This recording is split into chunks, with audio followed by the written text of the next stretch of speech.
Which cat is that? Oh, let me see Kitty. Oh, this is Caffrey. Caffrey, as in Billy? Hi! Oh, hi, buddy. As in Neil Caffrey from White Collar.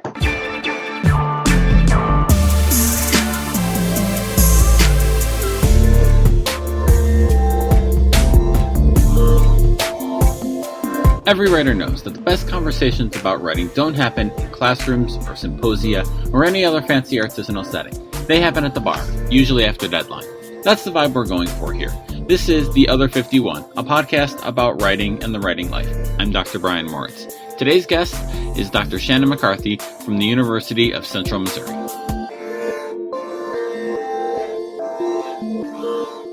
Dr. Shannon McCarthy, welcome back to The Other 51. Thanks for joining me again. Hello, I'm glad to be here. And it's a solo turn. It's a good thing, too. We don't have Lauren Smith with her, look at me, I'm awesome and ran 8 Ironman triathlons and did all this amazing stuff, and I'm drinking water here. So that's my healthy kick. So it's good. I'm just proud. I ran a 5K the other day. I've been doing that. I've got one more this weekend. I will leave the Ironmans to her, yes. And I will stick with the stuff that I find more fun and more entertaining. We will, and we joke. We applaud Lauren at a distance and rock on with it with her awesomeness. We definitely do. I just know I would never, ever have the ability to do one of those. So I applaud her. But yeah, I like sleep. I like to sleep a lot more. We like sleep. We like bacon and sleep a lot more than anything else, basically. Right? So I mean, wonderful things in this world. Yes. So anyway, this is a very exciting episode, kind of I hate to say very special episode because it sounds like, an 80s Blossom episode. But it is. It's kind of a themed episode we have going here, and it was your idea. You texted me actually this morning with this idea for a topic to talk about, and I thought it was cool, so we're getting right to it. So why don't you kind of introduce the topic and kind of what you're thinking of here? So one of the things that I've kind of been thinking, at the beginning of October, there was Mental Health Awareness Week and World Mental Health Day, and that's something that is a topic that I think we don't really talk enough about it. A couple of weeks ago, 2 of my students in my sports marketing class did a presentation on mental health in athletes and a lot of the struggles that they've gone through, that athletes go through, and how there have been some at least structural changes within different leagues to kind of improve the opportunities for athletes to get the help that they need. Oddly enough, right after they had their presentation, I stumbled across Michael Phelps. I think it's the Headspace commercial that he was in. So that was kind of interesting. And I was like, interesting. And so it's something that I've dealt with stuff on and off for as long as I can remember. And it's something that I think a lot of times as academics, as PhDs, we either don't want to acknowledge or don't want to talk about with others because we feel like, hey, we've got PhDs. We should be able to, outsmart all this stuff. And we can't. And so for me, it's something that I think is really important to talk about and really important to be an advocate to make sure that we take care of people who need it.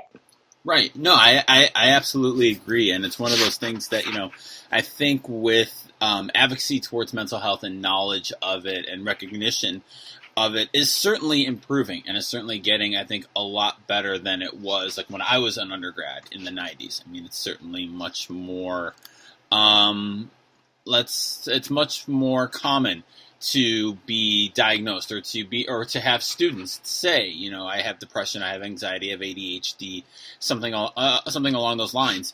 And it's not, it's interesting because there still is a stigma to it, but I feel like it's an evolving stigma in a weird way. Like it's not the taboo, we don't talk about this at all anymore, but there is still, you're right. You get in any kind of, competitive area, and certainly in its own way, academia and being a doc student, a PhD student, or even a master's student at a high-level program certainly has a certain level of competition and competitiveness. And And yeah, you know, as we deal with it, both ourselves as writers and as researchers, and kind of guiding students along and kind of coaching them at it, it's such an important topic to talk about, kind of as openly as people are comfortable with. I think that's kind of a big thing too. You don't want to necessarily force someone to, you know, it's one of the weird things I always feel about the stigma talk is, like, yes, we should do what we can to eliminate the stigma around mental health. But if you don't want to talk about what you're going through, I don't feel like you should kind of be forced to, or be, you know, driven to do so in the, you know, under the auspices of we're getting rid of a stigma. But you shouldn't be ashamed or shy about talking about it if you feel like it helps you either. Yeah, and I would agree wholeheartedly. I would never want to put someone in a position that, you know, it's actually going to be more detrimental. I'm kind of the mind that I think if we just keep burying it, that it's not, I mean, it's obviously not going to get any better. And so it's something that, yeah, there's definitely, I would say I've definitely seen a decrease in some stigma. I think there's certain aspects I've seen kind of over time, kind of that reverse to a point. One of the funny things, I was actually diagnosed as having attention deficit issues the semester that I was finishing my master's. So I had gotten through everything. And what's kind of funny is with women, the symptoms are just very different from males. So it's not the kid who can't sit still. It's not the kid who's just kind of going crazy and has no control over emotions. It's women just kind of experience it very differently. And so I'm pretty open about talking about it, and I don't have a problem. Like, you know, it's like the days where I forget to take my ADD meds. Pretty entertaining for people. Less entertaining for me, but you know, it's something that I deal with. I'm very open. You know, it's like if let's see, in the spring, I tore some cartilage in my knee, and, you know, I'm on crutches. I'm open about that. You know, if someone's going to ask me what's going on, I'm going to tell them. And I'm kind of, you know, I've dealt with enough things that I'm like, how is mental health any different? Mm-hmm. You know, it's still an issue that we're dealing with. It's still something that needs to be taken care of. Maybe just because you can't see it does not mean that it's not there, does not mean it's not something that shouldn't be kind of treated in a similar manner. And people shouldn't have, you know, those opportunities to really just get that improvement and help. Yeah, and, you know, it's kind of one of the topics we had mentioned issuing, you know, and it's something that, you know, I dealt with kind of mild to moderate depression and anxiety, you know, ebb and flow situational thing.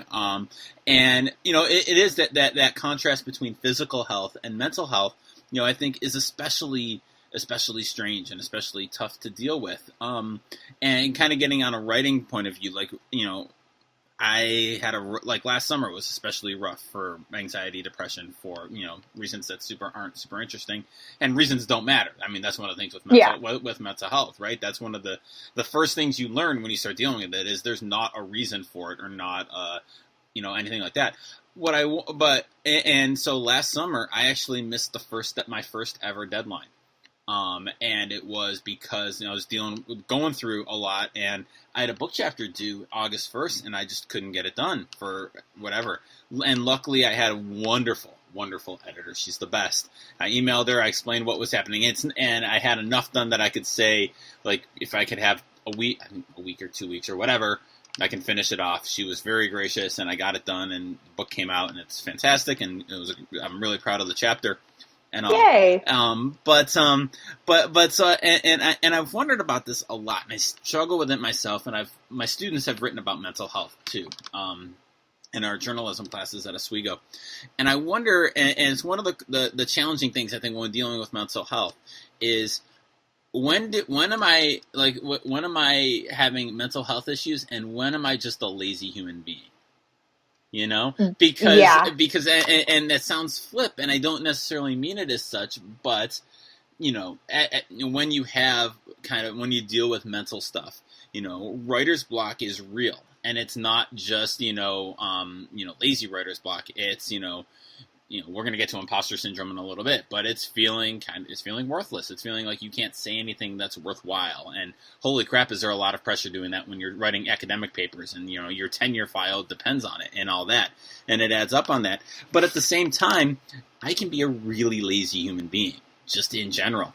And I can procrastinate like nobody's business. And then you get into a cycle where you're procrastinating for whatever reason, because you procrastinate. And then you realize you're not writing, and you try to write and you can't, and you feel bad. And then that it compounds on itself, and then you're feeling bad, and you're like, and then, oh man, I can't write because I'm depressed. Well, am I really depressed, or am I just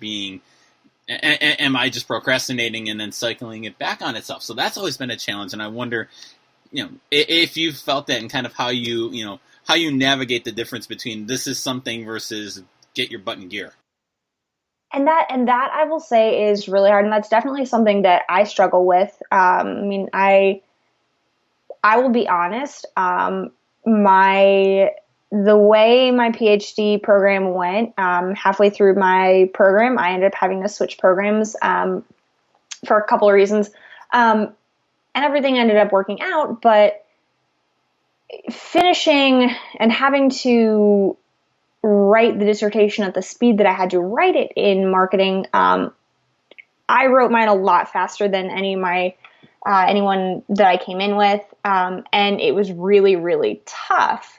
It was just mentally and emotionally draining.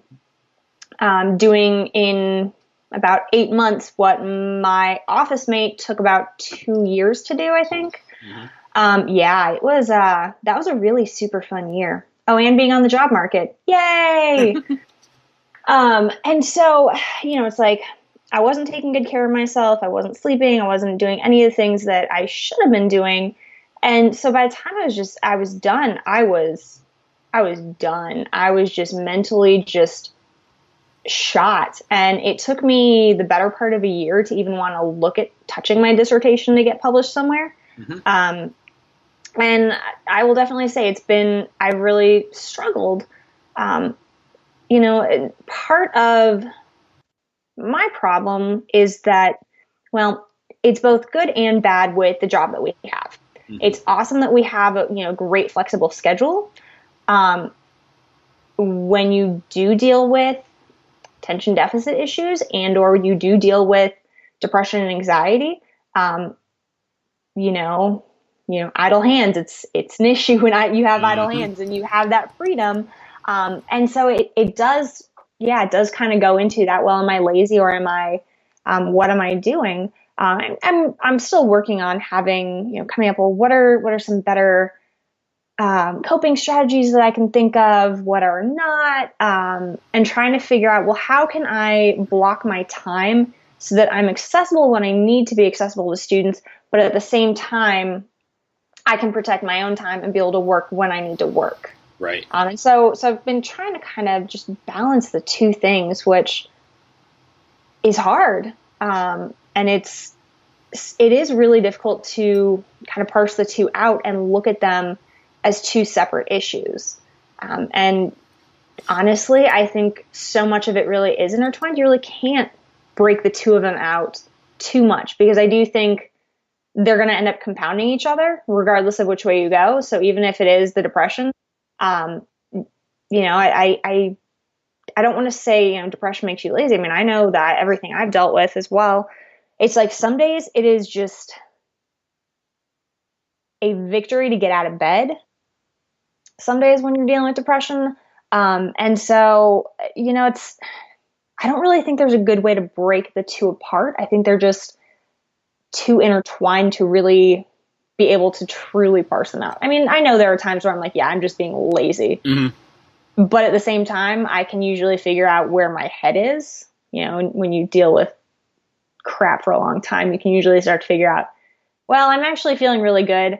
Yeah, this is a function of my being lazy. Mm-hmm. Okay, it's time to buckle down. Yeah. And so it's a little bit easier, I think, especially as I've gotten older. I think I've gotten better at recognizing when,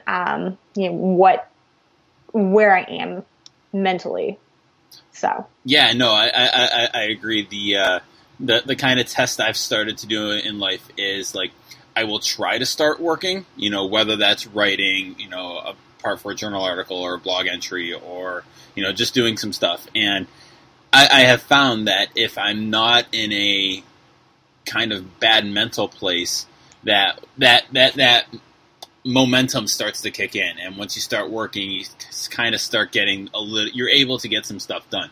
It's when you don't, you start to work and you absolutely almost physically can't. That's when you kind of know that, that's kind of the breaking point of dealing with some stuff. And, I think, there is something to be said for, kind of self-knowledge on that and being easy on yourself, taking it easy on yourself and being like, okay, I'm not going to get this done today. I'm not going to be able to get much writing done today. Let's, kind of scale back expectations a little bit. That can be super helpful with that. And just, like you said, I think taking care of yourself is such a big deal about it. Knowing what you need, what your body needs, that can be, it is just super, super duper important with that.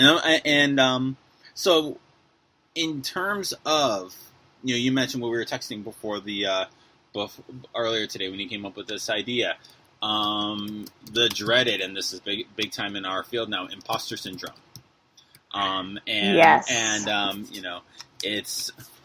it's real and also very trendy. I feel like it's a very Slate thing to be talking about and to be writing about on there, right? Yes. So what does imposter syndrome look like for you and feel like for you? Well, I'll be perfectly honest. For several months after I defended, I would cry regularly, feeling like I was a pity pass on my PhD. Oh my goodness. Which I'm like, I know I am perfectly capable of these things, and I'm a bright human being. At the same time, I'm going, what am I doing? Now I have to be the expert in the room. I think for me, a lot of it has to do with, for me, it really is the writing, and it is a lot of what I'm doing. There are times where I worry in the classroom if I'm not the most knowledgeable one, but at the same time, I also realize that, no, I really do know this stuff. I was really nervous when I came to UCM that I was going to be teaching marketing research, which was a class I was not expecting to, and it was a brand new prep for me. Mm-hmm. And so I was a little bit terrified, but the more I was in it, the more I realized that I know this stuff, and I know this stuff cold. And right now I'm in the point of the semester where I'm like a giddy schoolgirl because I'm doing my favorite part. I'm doing stats and teaching SPSS, and I have way too much fun with that. And my students are like, take it down a notch, please. Dr. M, what are you doing? And I'm just like, but it's so much fun. Like, no, it's not. It's stop. So I'm like, I honestly, some of those times where I realize, I get this stuff and I'm passionate about it. To me, that helps me kind of alleviate some of that. The imposter syndrome, though, it's the writing. I worry that what I'm going to write is I'm going to get just reviewer 2 is just going to be the complete asshole that reviewer 2 always is. And so I'm like, I'm going to get these comments that are just like, oh my God, what am I even thinking? Any, self-confidence I've had built up is just out the door. And so I'm like, for me, it's a lot of times that is the hardest thing for me to get going. I know I have really interesting ideas for studies and things to look at. People tell me these things whenever I'm at conferences. I have great discussions with people. But then I go to sit down and write it, and I'm just like, were they just pitying me and telling me my idea was cool? Or is this actually cool? And then you get that, you just freeze, and you're like staring at that blank piece of paper, which is the worst thing in the world. It just stares back at you, and there's nowhere to go with it.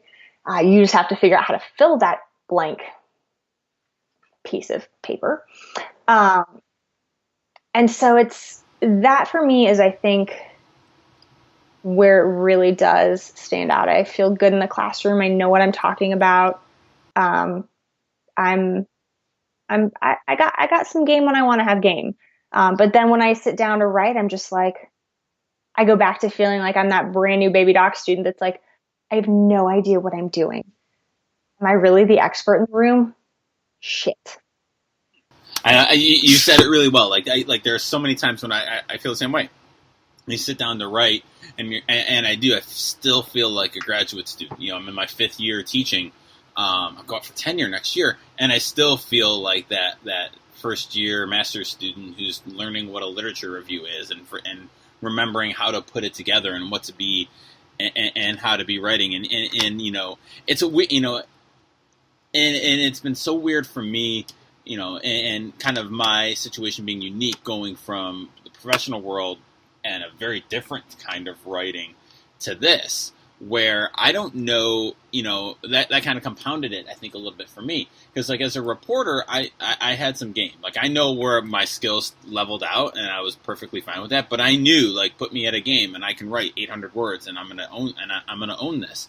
But now I'm coming into, when you get into academia, it is such a different form of writing. It's a very structured format. Boring. It's a very boring format. It's a very you've got to check off all the not just all the boxes, but all the right boxes. So I mentioned putting together a literature review. For those of you who have never written a paper before, that's the part of the paper where you cite all the previous studies in the area, what they found and the theoretical basis, all that. And there is just like, so where's the fear come in? You have to cite the right ones. You can't leave out a proper theory or a proper author on that. And you have to lay out, and you're writing a scientific paper. So you're writing something has to be, if it's an experiment or quantitative, it's got to be replicable.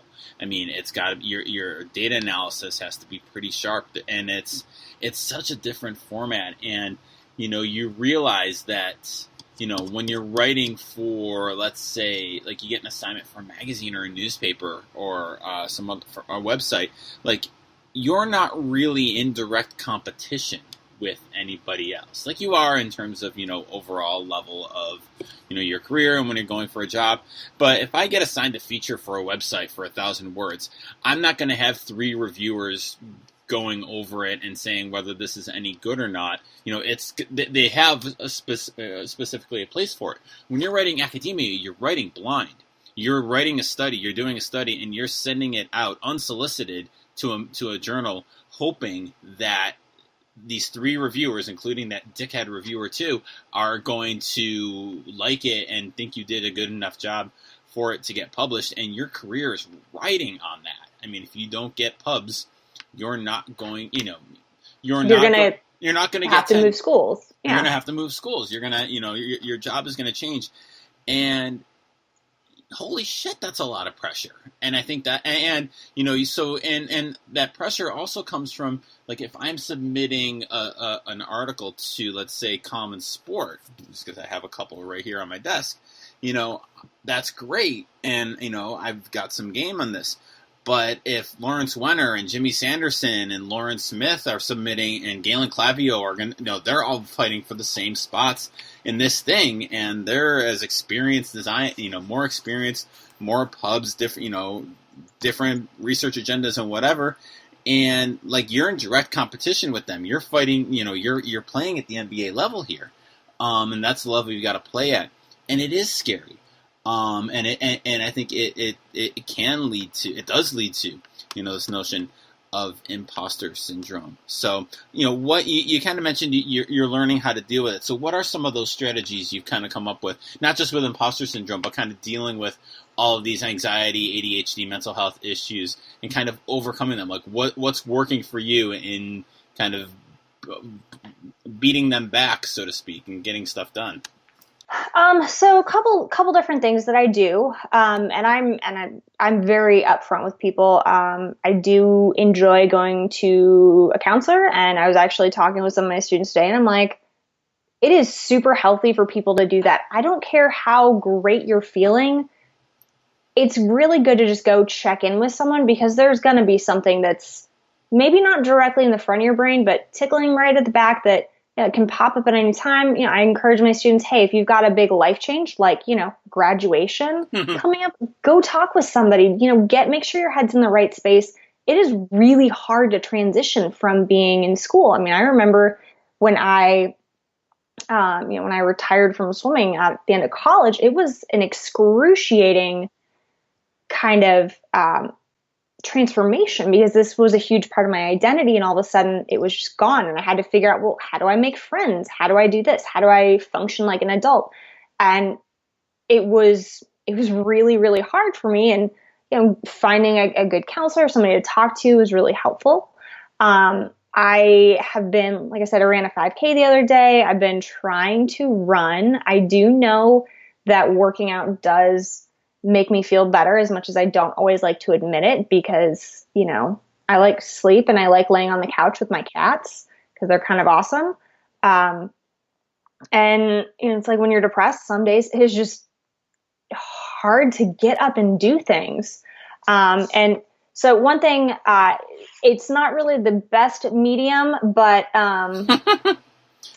so we're doing this on a Skype call, but I have some coloring books with grown-up language, and I find those very soothing to work on. It said "Good morning, asshole." We don't have to censor. It said "Good morning, asshole." It did. It really did. Yeah.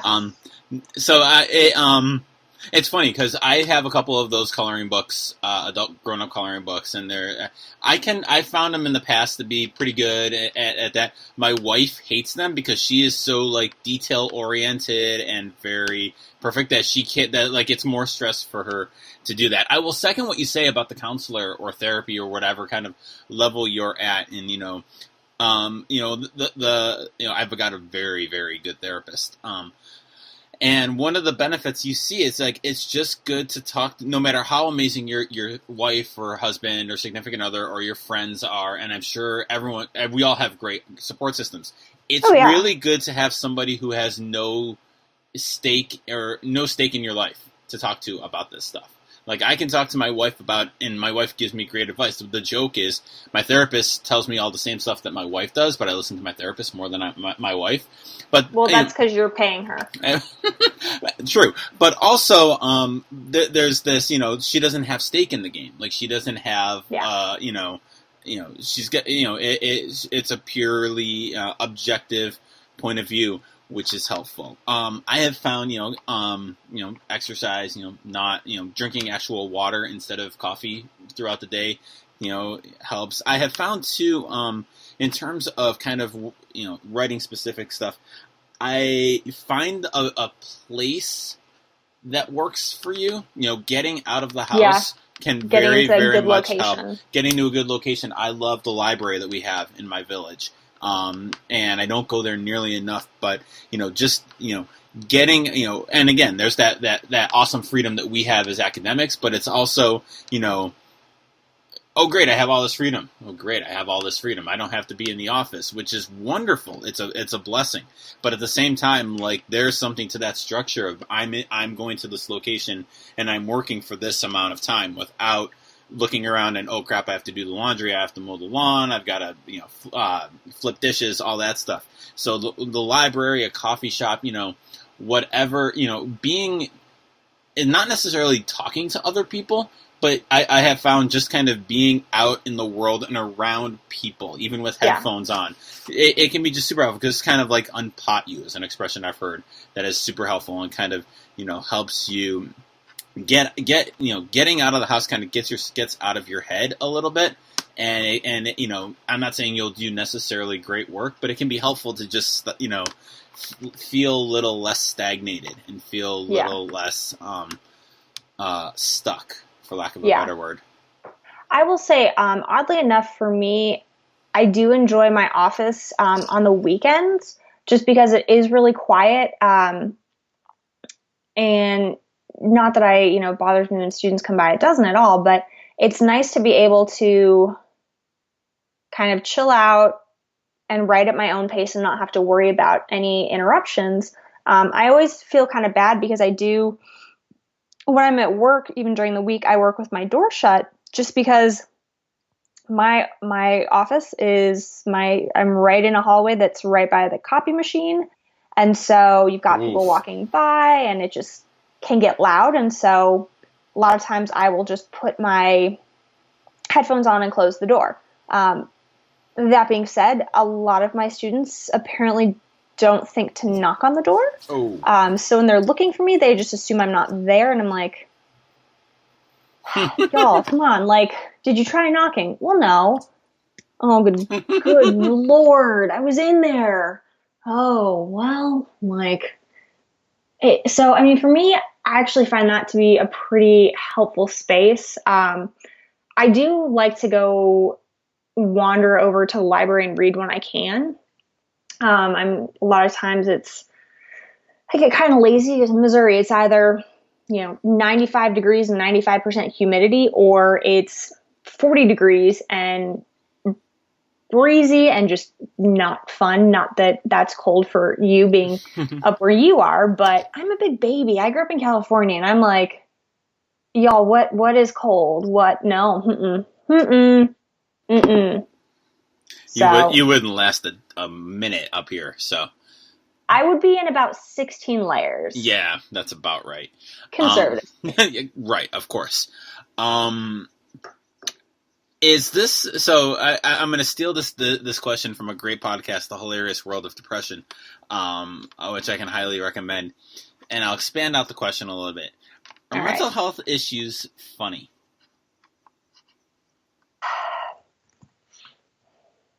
That's a tough one. I have found that if there are times where I do need to take things seriously, but at the same time, shit that's really painful is a lot easier to deal with if you can laugh. If you can go, you know what? 17 things went wrong. I'm feeling like crap about teaching. I got rejected from a journal. My house is about to fall down.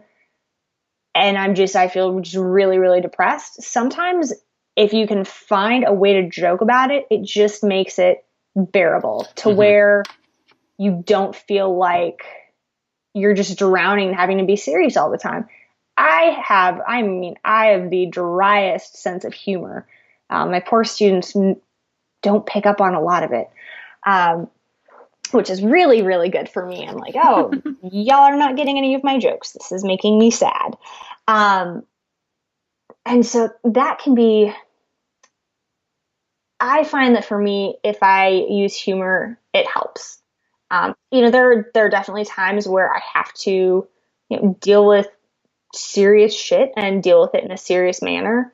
But, I'm like, I look at kind of everything that's been going on. I mean, the past month, we'll just say, we'll look at that with like the Kavanaugh hearings, and, that's been kind of tough to deal with. But at the same time, if I don't find a way to laugh, I'm not going to get through it.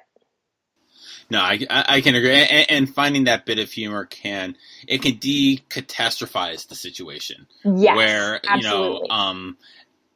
A professional or something going on with your job or anything in that, finding the humor makes it less the world is coming to an end, which it can feel like when you're in the throes of something bad.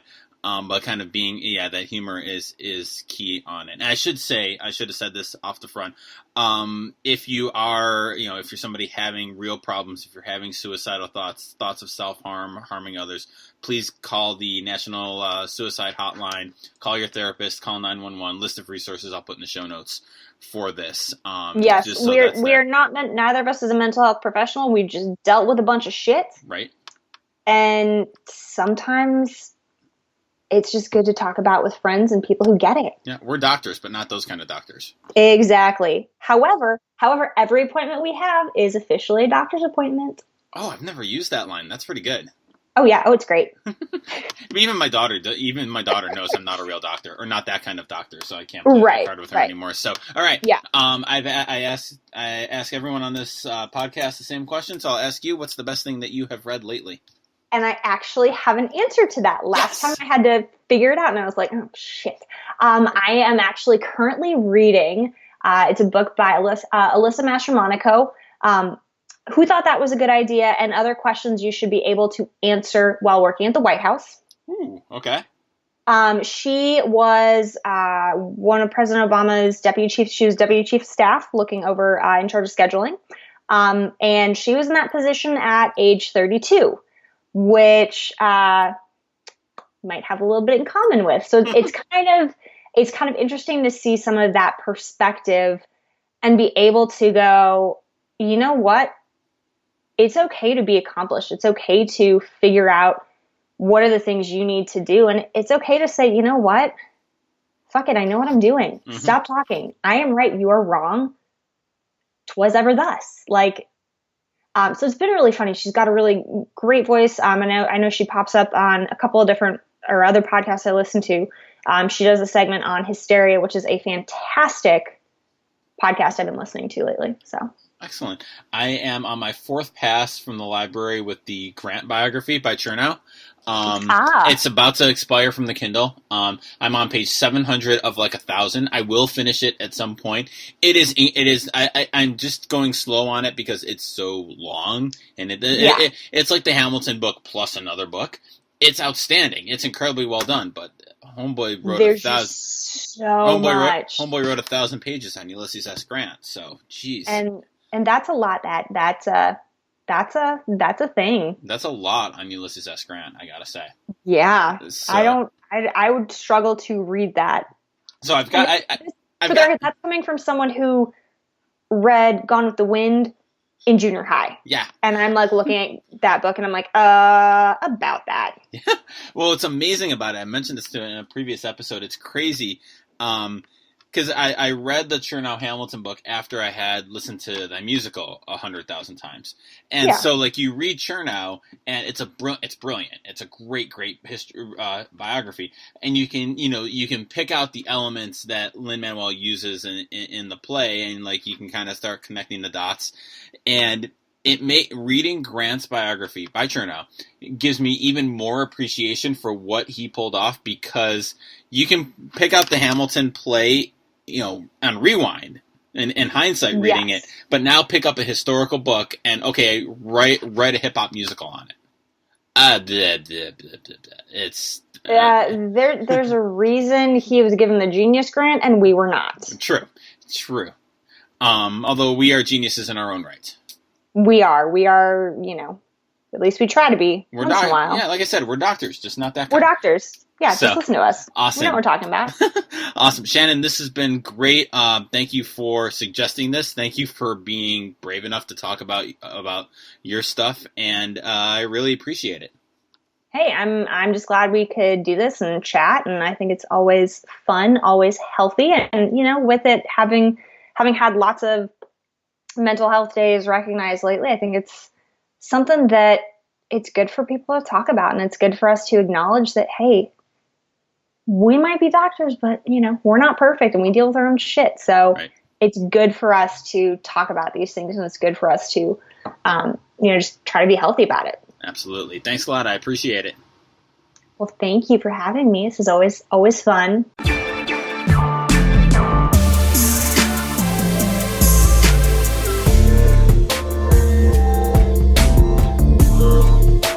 As always, thanks for listening to The Other 51. You can find show notes for this episode and all our episodes at sportsmediaguy.com on the Other 51 tab. You can subscribe to the show wherever you get your podcasts. I can highly recommend Overcast for this. Our theme music is by Ellie Moritz.